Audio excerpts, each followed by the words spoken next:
Okay, it's now 7 o'clock.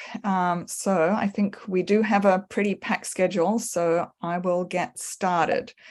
So good evening, everybody. My name is Anne Keary, and I'm a member of the steering committee of the Toronto Climate Action Network, and I'm also a member of ClimateFast, and I'm really happy to have so many people with us here tonight to learn about the city budget and get some tips on deputing. A couple of words about Toronto Climate Action Network and ClimateFast. So Toronto Climate Action Network, or TCAN, is an umbrella organization which now includes over 50 different climate groups across the city, and we're growing. So if you belong to an organization that is not a member of TCAN, please consider joining us. We'd love to have you. ClimateFast is a TCAN member organization, and their goal is to, quote, build and support a strong, informed civic movement that makes climate justice a top priority and motivates our elected officials to take decisive and urgent action. So that's why we're here tonight, and that's hopefully why you're here tonight too. ClimateFast has a long history of supporting climate action in the city of Toronto through deputation trainings like this one and other actions. They've played a really important role in securing councillor support for the Transform TO Net Zero strategy. So now I'm going to ask Ray, who is our tech lead, to bring up a poll. We're curious to know how many of you have had some experience with this and what you're looking forward to learning about. So if you can take a few moments to do the poll, that would be great. So 3 questions there. Have you ever written a letter to the mayor or your councillor? Have you ever given an oral or written budget deputation? And have you ever met with your councillor?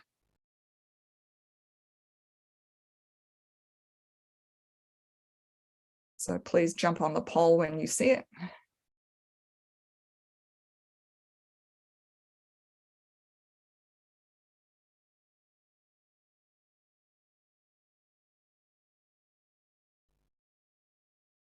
See if we can get a few more people answering those questions.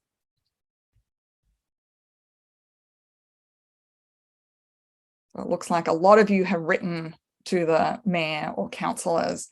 It's almost 50-50 there, or 44 versus 56% have given an oral or written budget deputation. And similarly with numbers who've ever met with your councillor. Anyone else want to jump on the poll before we close it? Okay, well, maybe we'll end the poll there. Thank you for participating in that. It's great to see how many of you have been playing your part in the democratic process down at City Hall, and how many of you are interested to do so. And that's why we're here tonight. This work of advocating for the city you want, advocating for the things we need to do to build a more sustainable and equitable Toronto is so important, and it really can make a difference. So we have a packed agenda tonight. I will get to that agenda in a moment. First, a few words about the process. First, please know, I'm going to share the results of the poll. Okay, so first, please know that the workshop is being transcribed in real time, but the transcription attribution may be incorrect at times. So the transcription will not be available after the workshop. And second, the workshop is being recorded in the main Zoom room, but not in the breakout rooms. And we will be taking questions during the speakers, but we are going to kindly ask you to put your questions in the chat, and then we'll forward them to the speakers. Okay, so we have a number of speakers tonight. In a moment, actually, Ray, I'm not sure if I'm just going to ask a quick tech question. Is the poll still showing on the shared screen? It shouldn't be there anymore. Okay, maybe it's just on my screen then, so I'll just ignore it. Okay, so shortly I'm going to be handing over to Val Endicott from ClimateFast, who's going to do a land acknowledgement and present solidarity action.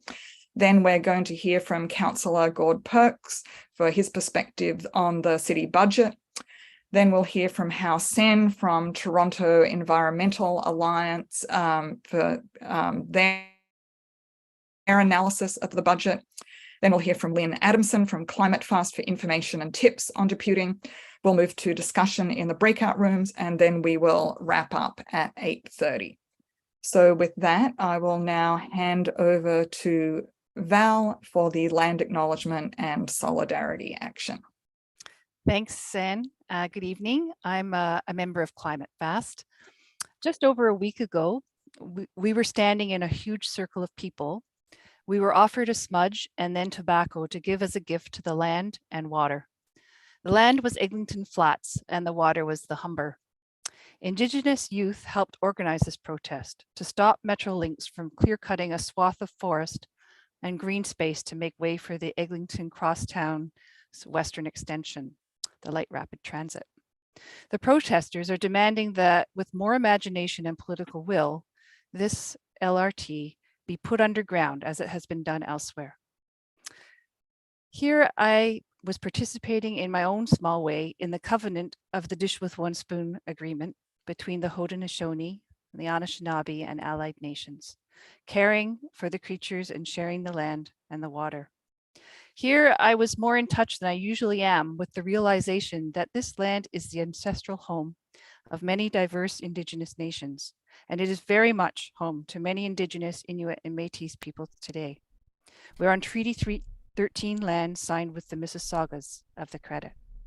Here I was also very in touch with the fact that non-Indigenous people like myself must awaken in general and align ourselves with Indigenous leadership against the powerful interests that have devastated the Indigenous peoples and the natural world for hundreds of years. As we gather here tonight, we all have a shared dream of a better world and specifically a better Toronto. And I end this with a meditation by the Ojibwe writer, Richard Wagamese. Quote, "Our elders teach that the dream world and the real world operate on the same energy. You link them through the power of choice. Choose action and the dream moves ever closer to the real." To learn more about and donate if you can to the Escabi Indigenous Youth Agency, pictured here on the screen, I'll put a link in the chat, and they were the people who led the protest, along with Stop the Trains in Our Parks, which is a community-led group in Mount Dennis. And you can see the website for that also in the chat shortly with news of further actions. So we hope that everybody take particular notice of this Indigenous-led effort in our city. Thanks. Thanks so much, Val. That was great. And we will be sharing the link in the chat, and it will also be shared in the resources that we'll be following up with afterwards. So I encourage you all to support the work of this group. It now gives me great pleasure, and I'll actually stop sharing my screen here. So it now gives me great pleasure to introduce Councillor Gord Perks. Councillor Perks, or Gord, as he would like to be called, represents Ward 4 of Parkdale Hyde Park and is probably known to many of you here. Prior to being elected as City Councillor, he worked in the environmental movement for many years with the Toronto Environmental Alliance, Greenpeace and Rocket Riders, which was the predecessor of TTC Riders, or Rocket Riders became TTC Riders. In 2015, Gord chaired the city's subcommittee on climate change, which was tasked with developing a new climate change strategy for the city. And it was that led to the development of Transform TO and the net zero strategy. So I'll now hand it to Gord with a reminder again to please put any questions you have for Gord in the chat. Thanks so much. Over to you, Gord. Thank you so much, Anne, for that very kind introduction. And thank you to everyone who's here tonight. It's spaces like this where we actually create the city that of the future, the one that for our children and grandchildren. So deep thanks to everyone for being here. What I'd like to do tonight is just take a very few minutes, talk through a couple of things, and then take a couple of questions. The things that I'd like to talk through are how this budget is different than any one we've ever had before at the city, some major themes that are emerging out of the budget, and just quickly a couple of opportunities for action. So in terms of how this budget is different, this is the first budget the City of Toronto has ever done under the strong mayor powers. And that's led to a few changes in how things work. First of all, the speed with which councillors and members of the public are being asked to look at the budget. The city's budget is enormously complex, and members of council literally had 36 hours between when we were given the 1,000 pages or so of supporting documentation for the budget and when we had our one and only opportunity to ask questions of each department that delivers services in the City of Toronto. Usually, or going back a few years, that would have been a process that we would have been given weeks to do instead of just a day and a half. So the level of knowledge and engagement from your elected officials and the public has been diminished. Second thing is that the budget that we're working on right now is a draft budget. It'll be wrapped up by the city's budget committee in 8 days. And then the mayor takes that away and he can change the budget any way he wants. He makes it his own budget. After that's happened, council has an opportunity to debate the mayor's proposed budget. We're allowed to attempt to amend it. We don't even get to vote on the whole budget, though. We just get a chance to make proposed amendments and see if we can get them through council. If the mayor doesn't like those amendments, he can veto them. If he does veto any of the amendments we make, we're given an opportunity to come together as council, and it will take 2/3 of council to override any veto that he imposes on changes we make to the budget. So it's a far less democratic and inclusive process than what we're used to, and very much faster. In terms of the content of the budget, we actually are considering 5 different budgets this month. The first is the one that most of you are familiar with. It's what we call our operating budget. And it's all the different services that we deliver, everything from fighting fires to funding the TTC, keeping libraries and community centers open, paying for having traffic lights and traffic cops and all of that stuff. That's about a $14.5 billion budget. The next one we do is our long-term 10-year capital plan. We vote on that as well. It's for the same suite of services, and it comes to about $49.5 billion over the next 10 years. We also approved 3 smaller budgets. One of them is everything to do with our water and sewer system. If you'll notice, that's listed separately on your property tax bill. We collect it separately, and the money we collect for that water and sewer charge can only be spent on running, building, and maintaining our water and sewer system. We can't transfer money over into our main budget. We also approve the fees for garbage bins and the solid waste management department's budget as a separate piece, because the revenue for that comes from those bin fees. And finally, we approve the budget for the Toronto Parking Authority, which is the parking rates at parking lots, creation of new parking lots, all of those sorts of things. So those are the 5 budgets that we consider. The themes that I was hoping we could have in our minds going into the discussion tonight is, first, unlike other budgets, this one, while it claims to be balanced, actually has a very sizable hole in it. In the short term, that hole is about $1 billion, $1.5 billion. Over the 10 years, it's $3.3 billion. The cause for that is 3 or 4 different things. First, the province of Ontario recently changed planning law.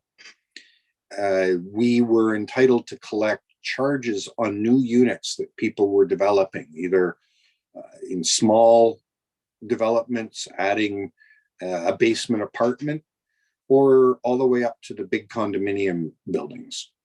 Because of those changes, the city has lost, we estimate, over the next decade, $2.3 billion in revenue. Now, the province has said they will find some mechanism to allow us to make that revenue loss whole, but they haven't told us what it will be. And they have said that they want to audit all city finances before they come up with something. This is something we should be concerned about, because their answer could be that we privatize services and sell off assets. That might be how they recommend that we bring our budget into balance. The second cause of that is we still haven't recovered from the additional costs and the lost revenues having to do with COVID. We don't have full ridership back on the TTC, and that's a huge revenue loss for us. We aren't collecting as much money in recreation fees for people who rent out rooms or put their kids into swim lessons. And there's other examples of that too. The third set of problems we have with our long-term finances is that there are many services that we have been paying for that actually shouldn't belong to the City of Toronto.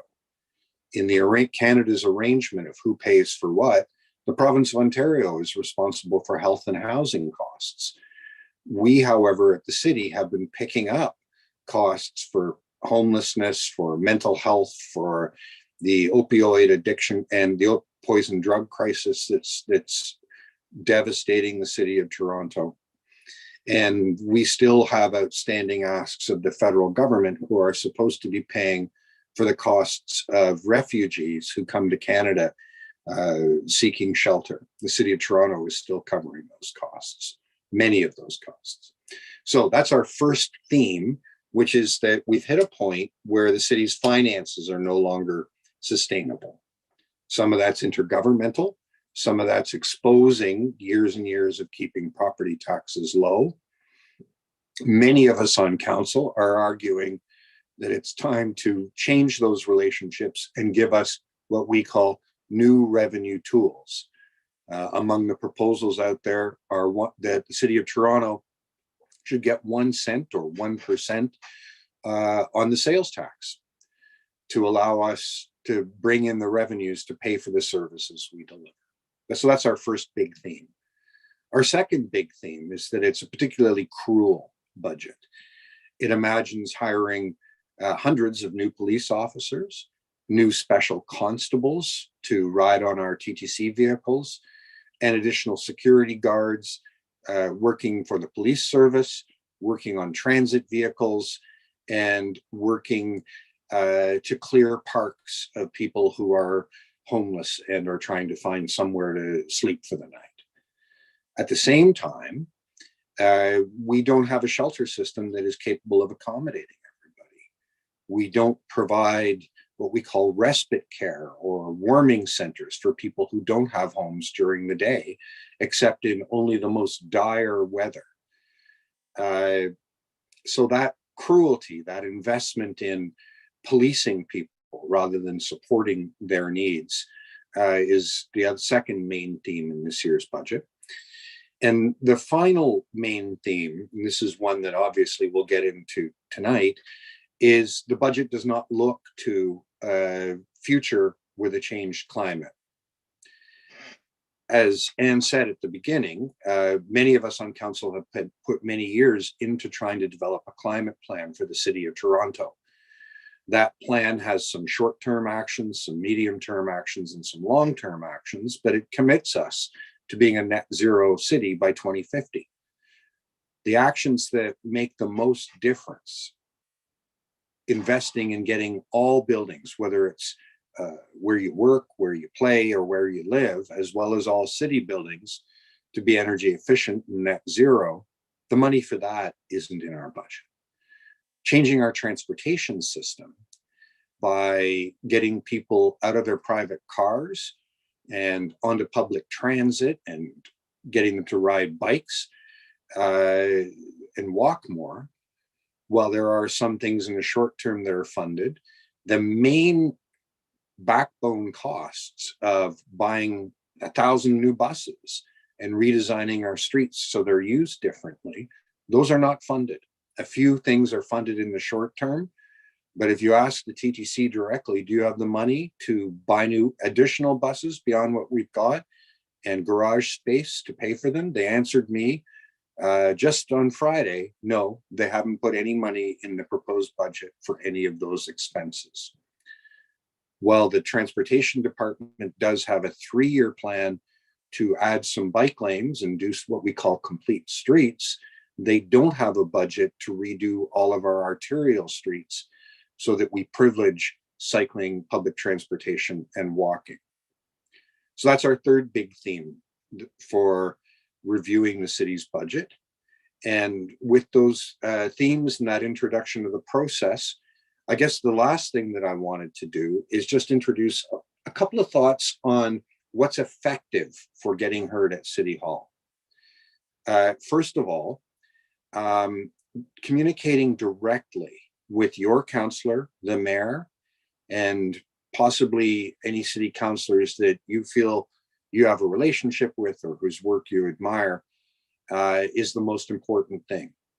You can write an email or send a letter to the budget committee generally, but I will tell you right now that members of the budget committee and council just get a stack of paper when you do that. If instead you write directly to your city councillor and ask for a response, we're forced to think about it and pay attention to it. So those are the main things that I wanted to share with you tonight. I'd be happy to take any questions. Thanks so much, Gord. That was a great summary of what we're dealing with here. So I do have a couple of questions.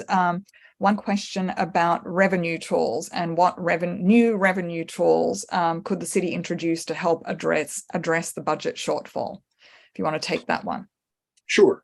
So the City of Toronto does have powers under the City of Toronto Act that allow us to collect some specific taxes. In Canadian and provincial law, the city can't just make up taxes that we want to impose. We can only do them if they've been permitted. The main one for that is, of course, the land transfer tax. And we did have a vehicle registration fee, but years ago, Rob Ford removed that. There are 5 or 6 others, but I have to caution you. Those other taxes, things like a tax on the sale of alcohol or on commercial parking spaces, they come with enormous complexity and would have to be done in partnership with other governments anyway to collect the information, assess the taxes, set up an appeal mechanism. There's no easy answer. Personally, even though it's not in the City of Toronto Act, my view is that if you're looking for something that is easy to implement, brings in the kind of revenue we want, and can be done in a progressive way so that the amount you pay is relative to how much income you have, I think there are only 2 that fit that bill. The first would be, like many cities in North America and in Europe, that we get a portion of the income tax. But probably the easiest to implement, fastest and fairest, would be to get 1 cent of the sales tax, including a rebate for people with low incomes, as happens right now with the sales tax. For almost everybody, the amount of money you spend in a year is pretty much tied to your income. Very few of us have big investments or are able to save the majority of our income.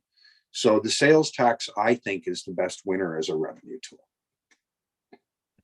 Great, that's good to know. Thank you. we are short on time, but one other question I want to, and we can forward some of the questions to you afterwards, perhaps, for your answer. I have a question here from Stephen Douglas. If I were to ask the mayor today if he was confident that Toronto was on target to achieve the city's climate plan, what do you think he would say? What evidence would he have to support his answer? Does he care enough to make it a priority? What we're seeing so far through the budget committee debate is those members of council who support the mayor focus on a few things that have been done or are happening right now. They'll say, oh, we're buying some electric buses, or we're retrofitting some city facilities. And that's all good and true. But the scale of what we have to achieve as a city, both to get to that net zero and also to rebuild our infrastructure for the climate we're going to live in, it is an order of magnitude or 2 orders of magnitude greater than the things that are actually committed. In terms of what whether the mayor cares, a lesson I've learned doing politics is don't try to guess what's going on in the other guy's head. Look at their actions. And the actions from this mayor and this city council have been to do a few things that look good in the short term, but not to make the financial commitments to the big changes, the big moves that we have to make. Right. I think you would find everyone here is definitely in support of the big moves that we really have to make. So we will be doing whatever we can to press that forward at the budget committee meetings. Thank you so much, Gord, for joining us. And there are a number of questions that we didn't get to in the chat, but we will collect those and follow up. So thanks again for your work and for championing this. Okay. And it is now, we are going to turn to How-Sen Chong, who is from the the Toronto Environmental Alliance.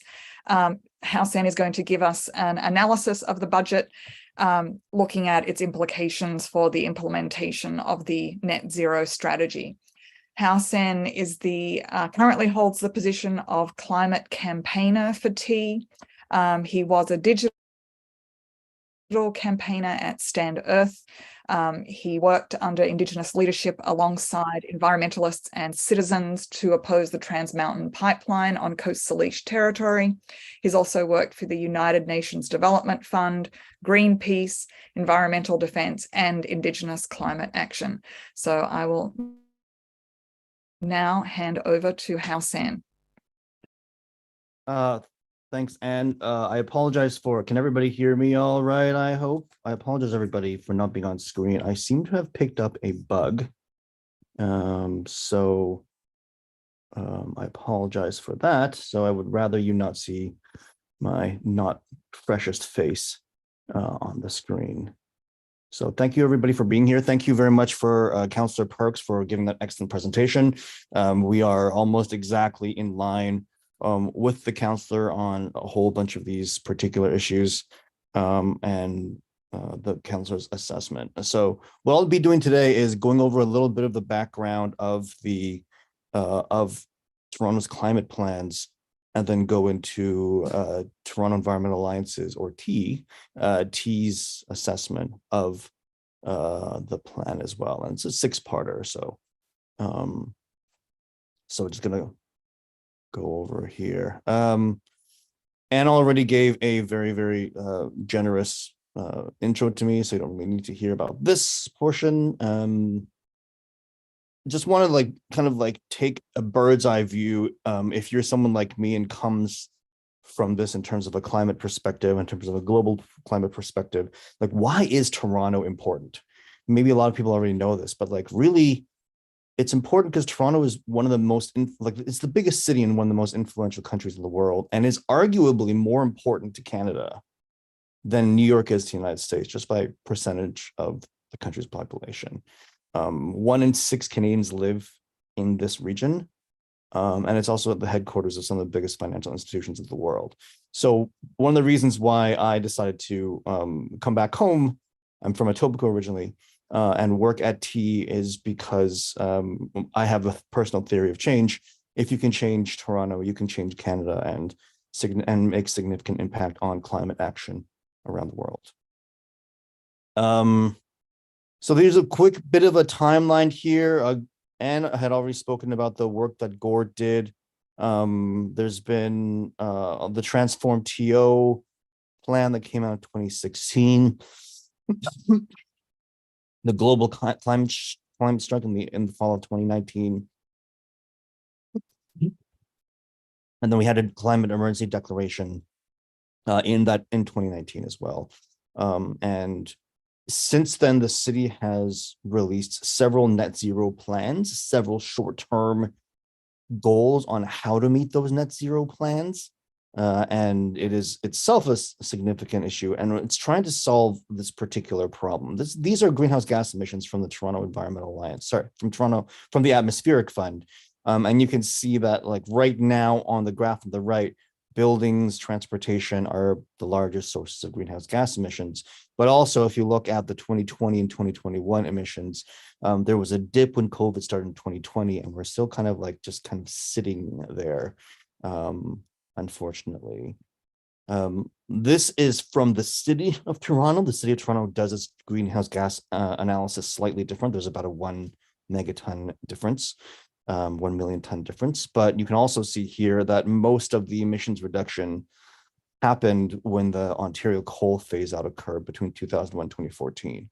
And so you can see that building number kind of go down significantly, and we haven't really been able to really significantly reduce those emissions in a way that's meeting those goals. And so the city came out late last month, said that we've met our 2020 targets, which is absolutely true. We actually met our 2020 targets all the way back as far as 2015. And so now the question is, how do we reduce the rest of these emissions to get down to net zero? You'll see on the right there in the orange, there's 2025 targets, 2030 targets, and 2040 targets. 2040 is not a very long way away. It is 17 years. 2025 is 2 years from now. So that being the challenge, T has 6 takeaways from this 2023 budget. And in order, well, here's the thing, but in order, I'm going to go over them one by one. First, this budget does not match the scale of the climate emergency. The city's budget briefing document says they're planning to spend about $2 billion in climate-related capital projects in 2023. The city's own climate plan estimates that we need to spend about $8 billion a year. And as Gord stated before, there is a significant deficit in the city's budget this year, and the existing budget as drafted right now assumes that other levels of government will cover that 1 billion gap. And also, as Councillor Perk has stated, the city has several revenue tools that is leaving on the table that we could utilize to finance these. And so T is in support of getting a percentage of the sales tax and this percentage of the income tax. That would be fantastic, and it would do a significant would be a significant improvement on how we finance our work in the city. I've also created a quote. I've also posted the quote from our deputation from last year this time, which basically says what we're saying here today. The budget doesn't seem to reflect the step up in climate ambition or align with net zero strategy financial models. And those are net zero strategy financial models done by the city itself. Secondly, this budget goes the wrong direction on transit. TDC is proposing a 10% increase in, 10-cent increase in fares and a 9% decrease in service. So if you add those two up, it's a significant decrease in service. This will lead to a reduced frequency and risk of a downward spiral, because studies show that what brings people onto transit is frequency and price. And when you raise price and decrease frequency, people will try to find other ways of getting around. Transit needs to go the other direction, not a decrease in services or an increase in fares. Third point, this budget still continues to put cars on the road. The net zero plan calls for 75% of all trips under 5 kilometers to be transit, bike, or pedestrian by 2040. To give you an idea as to what 5 kilometers is, it's about the distance between City Hall and Parkdale. And so we do need transit for sure, but we also need better infrastructure in terms of cycling and pedestrianization. There's a little bit of bike path funding, which has not seen a significant decrease this year. That's a good thing, but it's also not a significant increase in bike path funding as well. Just one budget item, the capital budget shows that the cost of just the eastern part of the Gardner Expressway currently being constructed is about $2 billion. And to give you a sense, that is the entire TTC's budget in a single year. Outside of the maintenance of bike lane funding, very little is being done. Other cities, including New York and Paris and others, are actually converting car-only lanes into pedestrian walkways, bike lanes, and parks. If you ask people walking around Paris right now, there's a lot of YouTube channels talking about this type of stuff. It's phenomenal. I was in New York City in September, and large swaths of Broadway is now pedestrian only at major intersections. It is a significant transformation from the last time I was there about 10 years ago. Number 4, this budget does not scale up enough in terms of building retrofits. So as I stated in the slide before, buildings now represent about 60% of the city's emissions. According to Toronto's Net Zero Technical Report, Toronto needs to retrofit on average over a period between now and 2040, 29,000 residences and buildings per year. We haven't found a really good number anywhere. The best number that I found in the existing budget is something like 6,000 buildings. So as Councillor Perks has said, we are at least 1, if not 2, orders of magnitude underneath what we should be doing, particularly when it comes to buildings. Retrofit funding and financing would have to come from other levels of government, maybe some private money, but the budget does not show this commitment at all. And also the budget would benefit and people would benefit if we were to do a lot of shorter term focusing on these multi-unit residential acquisition programs, high-rise retrofit improvement support programs, that would bring housing affordability and climate goals together. 5. This budget, as Councillor Perks also said, does not prepare Toronto for climate resilience. Toronto is expected to have 66 days of over 30 degrees temperatures in the summer of 2040 to 2050. There is a target the city has for a tree canopy of 40%, but the budget is actually being cut for the ravine strategy, for tree maintenance. And so that places our tree canopy target at risk. When you don't have tree cover, when you don't have parks, the city gets hotter, you increase the urban heat island effect. And we can see here that according to this very budget, the city admits that there's 13% of Torontonians do not live within a walking distance of a park. And the budget also admits that not all neighborhoods enjoy equitable access to the benefit of trees. And so cutting the budget for those programs is not a good idea. Finally, number 6, this budget does not meet waste and circular economy goals. Recycling organics diversion rates are actually declining now, and there's no clear path to meet the 100% organics diversion by 2040, which is called for by the Net Zero Plan. And also education and support resources are needed. The education budget on waste was cut when the waste calendar was discontinued a few years back. And we also need more resources needed to switch from takeout waste to low-cost reusables. So all in all, things are a little bit dire where we're at the budget right now. So while we're also in support of Councillor Perks in terms of getting a percentage of the sales tax and a percentage of the income tax, in 2023, we are actually going to be pushing for a commercial parking lot levy. A commercial parking lot levy specifically to help pay for transit. Transit this year has, I believe, a $500 million hole in it, if not larger. I have to check on those numbers, but it is very, very significant. Once again, the transit. I didn't get that. Sorry, my watch started talking. Transit is a $2 billion operating cost item in the city's budget.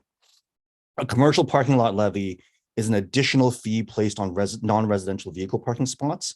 It is fully under the power of the city under the City of Toronto Act. Of course, the City of Toronto Act is an act under the provincial government. So as is like the parking registration fee, it is possible that like later on other municipal governments can take it down, or as the case with the congestion charge for the Gardner and the DVP, which the mayor voted for, the province can come and vote that down as well. That being said, we will still be pushing it. One of the reasons why we're pushing it is actually this is a very, very common revenue tool in cities around the world. New York City, Los Angeles, Chicago, Montreal, Vancouver, Sydney, Australia, Melbourne, Australia. They all have commercial parking levies of some sort of or another. The design is where the details need to be. The devil is in those details. It is true that it can be very, very complex. What we are calling for is for the city to actually give us some of those options to review, and for councillors to review as well. So some of the ways you could redesign a commercial parking levy is by existing payment status. Some of these cities like New York, Vancouver only have a levy on paid parking spaces, not free parking spaces. By geography, levies can be set differently for different parts of the city. Montreal sets a different levy amount depending on the borough of where the city is in. And Sydney and Melbourne also have location-based parking levies, and so they tend to focus or have higher levy costs on areas where there's better transit. And then parking lot size, different levies can be placed for different parking lot sizes. In Montreal, parking lots under a certain size are actually not subject to the levy. So that's one of the things that we're really, really pushing. And the reason why that is the city's own report that came out, I believe, in 2020, based off the KPMG report that came out in 2016, shows that a small parking lot levy of just 6.25 cents per hour could bring the city up to $500 million of revenue per year. This would be a transformational source of funding for the TTC. It is the equivalent of 1/4 of the TTC's pre-pandemic budget, half of all the fare box revenues the TTC received in 2019. So you could theoretically reduce fares by half. And it's also like the equivalent of hundreds of buses and streetcars every single year. And so that's one of the reasons why we, along with TTC riders and others, will be pushing for this as well. We are absolutely in support of any and all revenue funds, because we do have to finance the capital that we need to ensure that Toronto meets its climate goals. There's also additional benefits of a commercial parking levy. I won't get into this too much. You would be supporting reliable transit to the property. The level to ensure transit to commercial properties is reliable, because 28% of Toronto households have no access to a car. And you can encourage greater housing commercial development.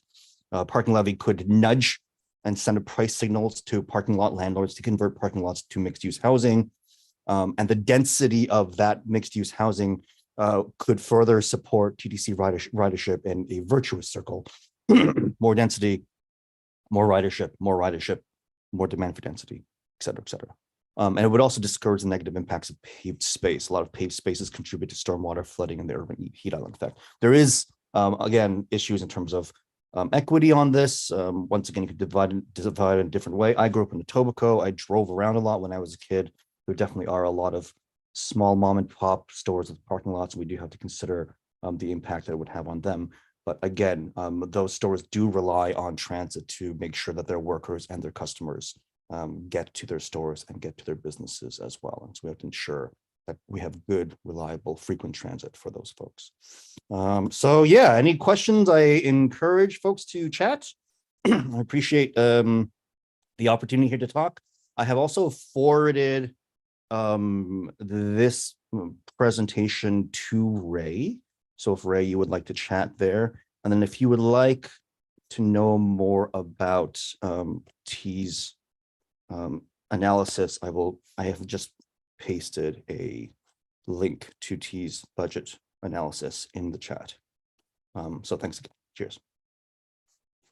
Thanks so much, How-Sen. And we'll be including that in our resource links that we'll be sending out after this. That was a really great presentation. So we do have a few questions. First question from Stephen Douglas. And so Stephen asks, if climate action spending is short a few orders of magnitude, where is the alarm bell within the official city staff processes? Audit reports, clerk messaging, climate action plan reports. So an accountability question. How would you like to answer that one, How-Sen? So this is doing a carbon analysis. I actually have a certificate in greenhouse gas emissions analysis and GHG reporting. It is a difficult process when you're talking about a regular organization. The City of Toronto and the emissions for such a large organization is difficult. And the City of Toronto's emissions analysis is not just the city's corporate emissions, it's also the community emissions for every one of us here who live in the city. And so the process of actually getting that data is difficult. So the city will be releasing this year, at least that's what staff is telling us, a couple of carbon-based, like a carbon reports.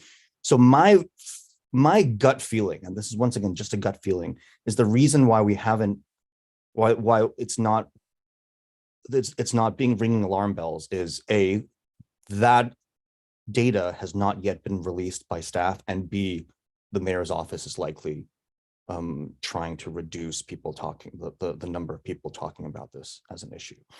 So those are my expectations. This is why activism is really important. This is why talking to your councillors is very important. This is why sending messages and phone calls to the mayor's office is really important, because municipal government is one of the places where relatively few numbers of people can and do have a significant impact. And if you go to one of my first slides, when you have an impact in the City of Toronto, the greater impact on Southern Ontario, and Canada, the world, is very significant and can be very significant because of the role that Toronto plays in this country.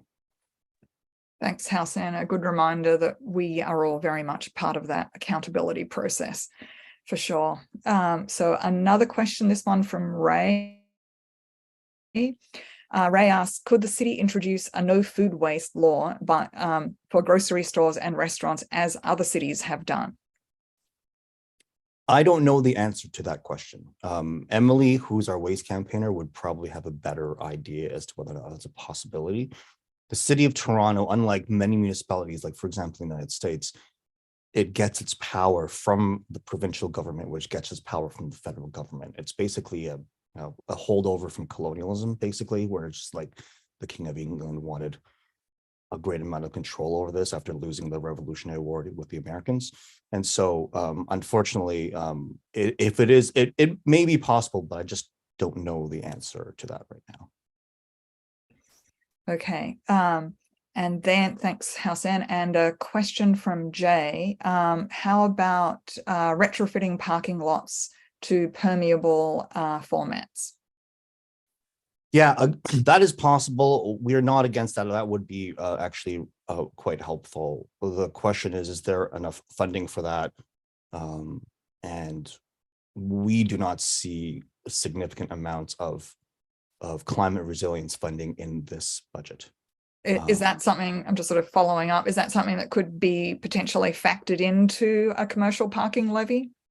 Yes, absolutely. And in fact, that can work. I mean, in the city of Montreal, that's what they do. In the city of Montreal, one of the reasons why they've built it is to actually reduce the amount of water runoff and stormwater runoff. And so in Montreal, the levy for parking spots that are underground is a smaller levy than levies that are on surface parking lots in the same region of the city.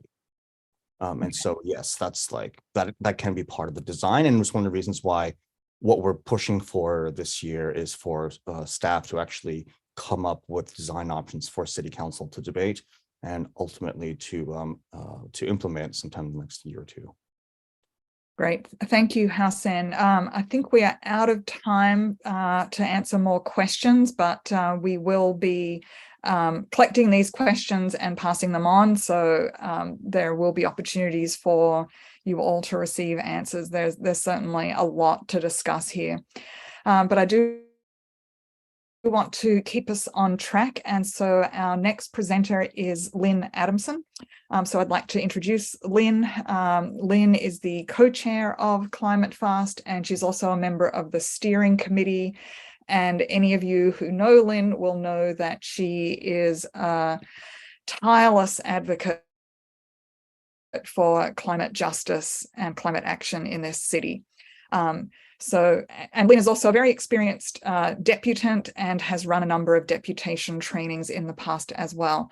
I'm going to go back and share my slides, and then I'll hand over to Lynn. And Lynn, just let me know when you need to change slides. So I'll just get those slides back up.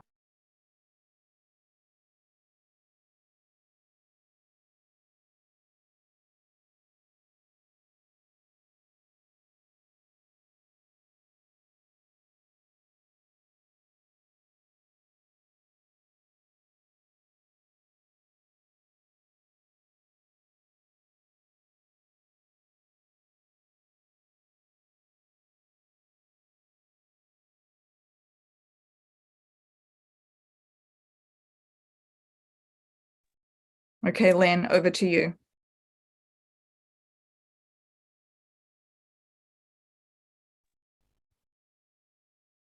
Thank you. So welcome everyone, and really grateful to all of you for coming tonight. You cannot overestimate the value of speaking to your councillors, which is the democratic right we have here in Toronto. You just sign up on the list and you can be there, and you can talk to several councillors at a time at a critical moment in the year's planning calendar. And it's also really great if we have people from a whole variety of wards speaking. So if you would like to, please put your name and your ward in the chat, and then we'll get a sense of just how many wards we represent. When you do your deputy, okay, yes, sorry, go back to that. Sorry, can you go back one slide? Yeah, so here are the budget sessions that you can speak to, and you need to register by 4:30 tomorrow if you'd like to speak to them. And you have two options. One is to go in person, which is really the most powerful way to do it. You're really looking them in the eyes, and they're impressed. They are touched. They're sometimes touched by what people can share in these deputations. And it is a really important way of potentially moving people. However, if you prefer to do it online, there is a WebEx link, a video conference link. If you do that, I just have to warn you, you may be following on YouTube, and then you have to switch over to the phone line, and you need to make sure you are all set up on that phone line and they've got you connected. And also you need to turn off your YouTube because they're not going at the same speed. So they're off sync. So you just need to get the tech set up and be available when your name comes up on the list. The list is put out an hour before the session starts. So you kind of need to be available for that whole session chunk that you sign up for, because you don't know for sure when your name is going to come up until 1 hour before. And even then, it's just a matter of what order you're coming up in. If a few people don't show up, your time may be advanced, or they may run out of time by the end, and they may even bump you to a later session, but that's rare. Mostly they do have time for it, and especially if you go to North York, Scarborough, or Etobicoke, they tend not to take the full time to hear the people that come. So there's plenty of time. It's not rushed. And also it says people in the suburbs care too. It's not just downtown people. So if that's convenient for you to do one of those sessions, please do go ahead with that. Okay, next page. You can also write a letter. Yeah, so here's the phone number, and just email them, say you'd like to speak, say what session that you would prefer, and include your address and phone number and how you'd like to join. They'll confirm. I am told that you can show a screenshot. So if you would like to show something on the screen, please try to confirm with them that you can do that, whether you're in person or online. They told me that we could, but I don't know the technical side of it. In any case, you should also send your deputation in writing. Yeah, so you can send it in like the morning that you're going to speak, or the afternoon just before you speak, and it will be distributed to the councillors, and they may follow along with your presentation.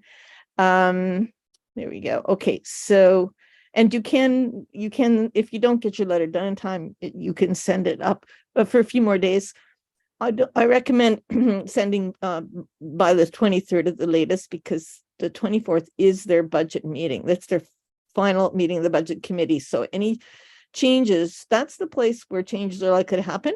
A week later is the executive committee, and they may make some changes too. And then comes the council meeting 2 weeks later. And as Gord was saying, it's actually very hard to get anything through at that point. They can try, but the better chances are earlier. If the budget committee likes a change and thinks they can do it, and they usually do change some things. Okay, in past years, they've changed 10 to 20 million, or they've added that money to the things that people depute about. So really what we depute about, it does make a difference. When they look at how many people come in on a certain topic, they know people care. And that's so important, not just for the budget, but it's also really important for all the decisions they're going to make in the year ahead, that they understand that citizens care. They have the idea, this council, that citizens do care about Transform TO and about climate action, because we've been there every year. Also, the media will pick it up. They'll take the top couple of issues that are going on in the deputations, and they will put it in the media. So it really makes a difference, even if they don't make the change we want in this year's budget. This is a new council, 7 new councillors, I believe, and we want them to start off knowing that people care. So this is a long-term thing we're doing here, and we're chugging up the hill, and we're going to register our needs. The next one, please. And there we go. Yes, so 5 minutes is the planned time. If they have a lot of people in a particular session, they may give people 3-minute limit. So just have in mind what you might drop if you need to. You can still submit your full written version, and just don't go over, because they really don't let you go over like 5 words or something. They really kind of cut you off. So introduce yourself, your name, your ward, what you do in your daily life, if you would like, that's optional, and thank them for the opportunity to speak. Then make it personal. Why are you there? You're taking your own volunteer time as a member of our society here of Toronto, a resident, to come down to City Hall and raise an issue. What's happening in your community, in your family, for you personally, that makes you care? If you refer to global trends or impacts, make sure you also refer to Toronto. So what does that have to do with Toronto? How can Toronto lead? How can we make a difference? And why that matters to you. Okay, next page, please.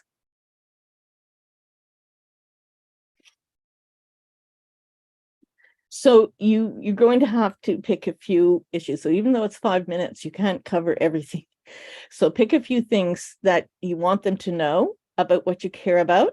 And certainly make sure that we're all going to say we want to see the Transform TO net zero strategy implemented. Also, many of us will be talking about it from the perspective of climate justice. So how the changes that we need to see are so important for the vulnerable in our communities, for everyone in our communities, but also how these changes can bring more jobs to our city, can make things better for us. Better transit will make things better for everyone. So better quality of life, as well as dealing with the climate challenge. Yeah, numbers, like a whole slew of numbers, is not really going to be that effective. So if you've got 1 or 2 that you want to build in, that's fine. But personal stories and experiences are more effective. If you've been affected by a flood, like 1 year, there were no apples. You couldn't buy apples. That was just something that struck me, because I love apples. I don't know if you'll remember that year, but climate change destroyed the apples. If relatives of yours perhaps live in Pakistan or areas that have been directly affected, BC, we've been affected too on the island and other places that are vulnerable to flooding and so forth. Okay, so next, please. So, I mean, you can use a few scientific things if you want, but just to keep that limited. The benefits of action on the issues that concern you. Build a vision of the city you want. So we're trying to say to them, here's where we want to go. Not like you guys are not doing what we want or you guys are doing a bad job. We want to say, here's the city we want. We really want to work with you to get that happening. So we want to be respectful so that they're actually going to listen to the message. But you can be direct and say what you want the committee to look at, what you feel that they're missing, what needs to be reconsidered. Okay. Where are we at now? Next one. Do we have a next one? Here we are. Yes. So we look for some common asks, and some of the ones are like How-Sen is talking tonight about the commercial parking levy. If we all ask for the commercial parking levy to help fund transit, we are more likely to get that. And so we will, in a letter tomorrow, hopefully we'll be able to say a few more suggestions that we would make for common asks that you put forward. They can ask you a question at the end of your presentation. It's rare, but if they do, usually it's a councillor that wants to give you a chance to bring out a certain point more. So usually a positive thing. And they're making a space for you to fill some information in. But if you feel you don't know, or you don't want to comment, you can just decline. You can just say, I prefer not to answer that now, or I'll need to check and get back to you, or something like that. You can, but it's a sign that they're interested in what you've said and want to know more. So, Anne, where are we at now? Are you there? I am, Lynn. So now we have the two videos to show people what deputing can look like. Yeah. So a couple of examples. Should we go to those? Yes, we can go to those. Thank you. Okay, let's do that.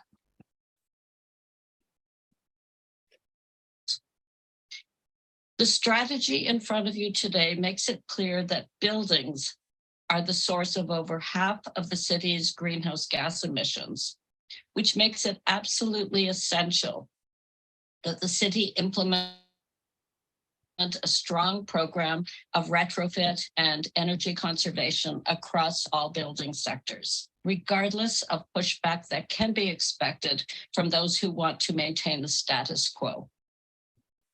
We at ClimateFast commend the city's work on this issue and strongly support the strategy's recommendations. But we also have a few concerns that I will briefly outline here, and I will refer you to our written submission if you would like some greater detail. So our first concern is that is expressed in the strategy about whether the city has the full authority to unilaterally implement its recommendations. And we urge the city to work with the province where possible and to test the limits of its existing bylaw authority to take measures it needs to reduce its carbon emissions. Second, we continue to be concerned about the role of utilities like Enbridge and Toronto Hydro in the implementation of this strategy. Enbridge will almost certainly resist efforts to promote a fuel shift away from natural gas, but it may be willing to consider changing its business model to include such services as district heating and cooling, and decentralized energy generation from renewable resources. So that is Liz Addison, who is a ClimateFast member who is here tonight. So if you are in Liz's group in the breakout session, you can ask her about that deputation. Liz, as you can see, as she goes on, does a great job of enumerating the different concerns about the strategy.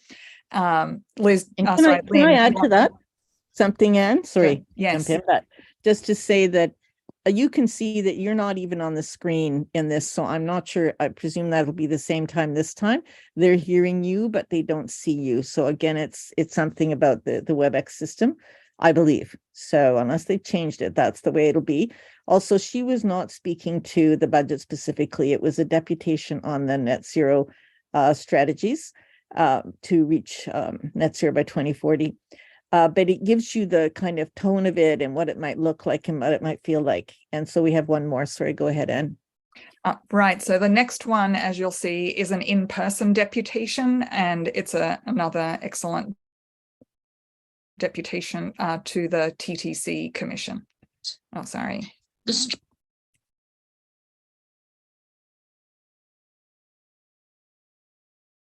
Hi, my name is Prasan Veerasingham from Scarborough Center. I'm a co-founder of a grassroots organization called Scarborough Environmental Association. I'm here to ask you today to not go through with the service cuts, because at a time when we need more people to take transit, if we want to reach our environmental goals, service cuts will chase people away and increasing fares will chase people away. We all agree that we're in a climate emergency, like the city voted on it, but any sort of disruption to service, making people wait 30 minutes, that means they're going to alter it. And I've seen people do that over the years during COVID. And that's why we see that there's still like a 20% gap between what it was pre-pandemic. This is another great deputation, and we'll be providing the links to these deputations as examples in our follow-up resources. Lynn, did you want to add any comments here? Yes, I'll just give about a minute of comment here, and that is just that you can also be contacting your own councillor outside of this deputation period. When you do send in your deputation, you can copy your own councillor and the mayor. You can also write letters to the editor on the budget topics. There's things on every day, or email in to, for example, Metro Morning's been having a lot of special speakers, and show interest. So they cover this again by emailing Metro Morning at cbc.ca and letting them know that you want to hear these kinds of stories. And you know, so it's kind of this process of communication, of which we're focusing tonight on the deputations, but there's a broader role for this contact with councillors, contact with City Hall, and with the media, which we have to really build a relationship with. I don't know if there's a specific question now or not, because I know that we want to get onto our groups, and you can bring your questions into your groups. And we would like to give you the opportunity to speak to someone who has done deputations before, and some of you, and many of you have as well, so you could share your experience with others so that we feel confident. We want the most people as possible to come out of tonight feeling confident to be able to speak up in one way or another on this issue. And you don't have to be an expert. I want to underline that. You can express your concern as a member of Toronto, a resident of Toronto, in a community. A community member speaking up is valid, whether you have facts and figures or not. It's not about that. It's not about being an expert. And we don't want every deputation to be the same. You know, yours can be yours. So we encourage you to look at it that way, as that opportunity. Okay, so back to you, Anne. Thanks very much, Lynn. I was having a little difficulty keeping up with the chat. I see Jill has a question. Jill, would you mind unmuting yourself and asking your question directly, because I can't find it in the entire chat link there. And then right after that, we'll go to our breakout rooms. Okay, thank you, Anne. I had a question for Lynn, because I think one reason why people don't go and depute is they're afraid of the questions that those know-it-all city councillors are going to ask them back. So Lynn, could you just give us a little advice, please, about how to answer or respond to questions that you don't know the answer to? Thank you. Yes, you can simply thank the councillor for their interest in it, and you can say that you'll get back to them about it, or you don't have anything further to add. Or if you have something to add, that is your opportunity to add it and underline it. And that they want the other councillors to hear that. Even if you're just repeating something you said in your statement, they're making some space for you to do that. They generally don't do anything to be rude or difficult to you. understand that it's ordinary people coming forward and sharing, and they usually want to make it as comfortable as possible. So it's a sign of interest, and you can decline or offer to get more information later. Okay. Thank you. Okay. Thanks, Jill, and thanks, Lynn. So we'll now go to our breakout rooms. We'll shorten the time of the breakout to 17 minutes total.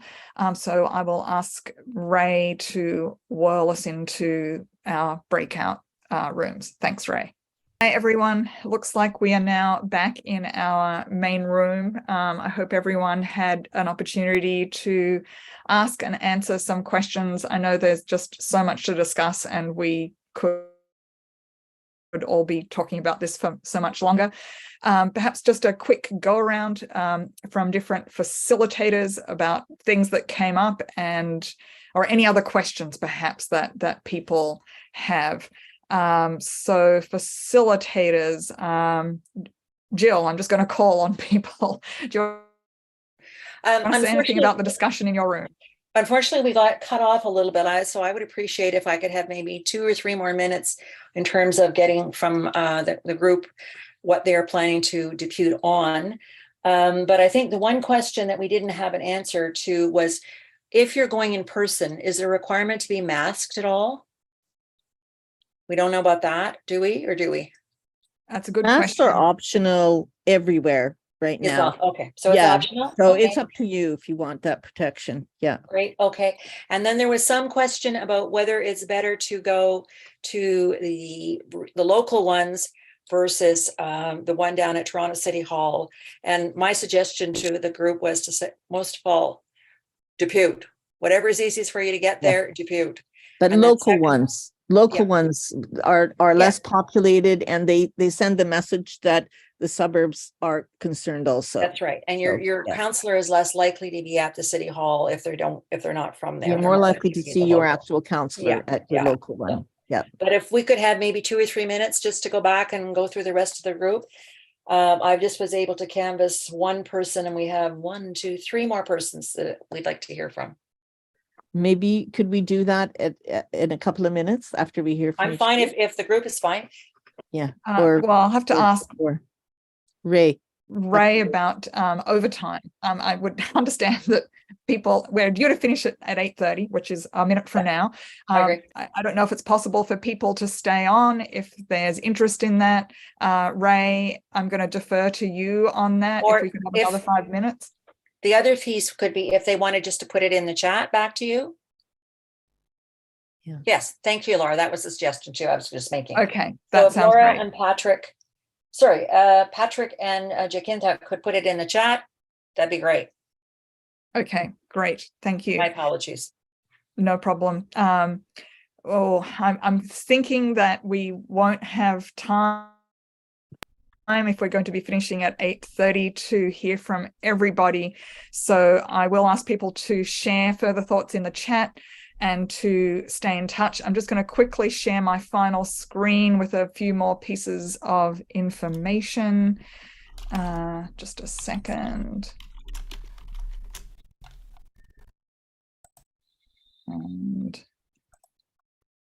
And yes, can we sorry. also ask everybody to can we take a picture at the end of people can show their sorry.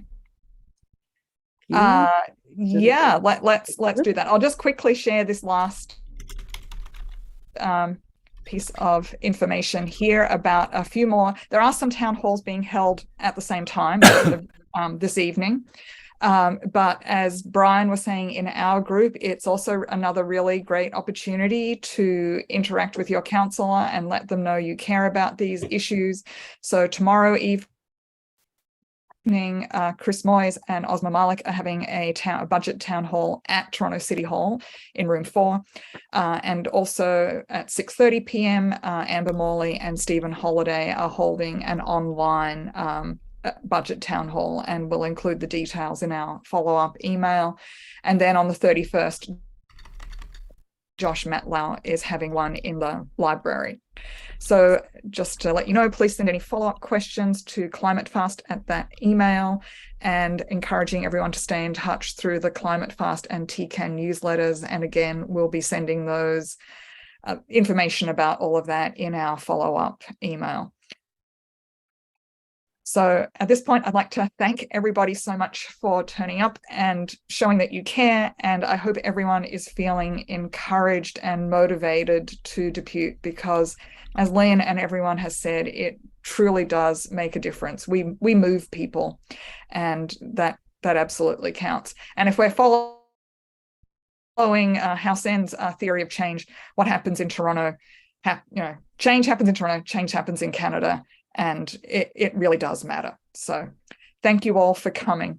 And I think that is it. Oh, hang on. I just see that Judith has one question. So Judith, I'm going to let you speak last word there. Oh, I'm not sure if Judith has got a question. So perhaps Judith will follow up later. But we could do a photo of people. Oh, and a photo. And so unmute. So yeah, that'd be good.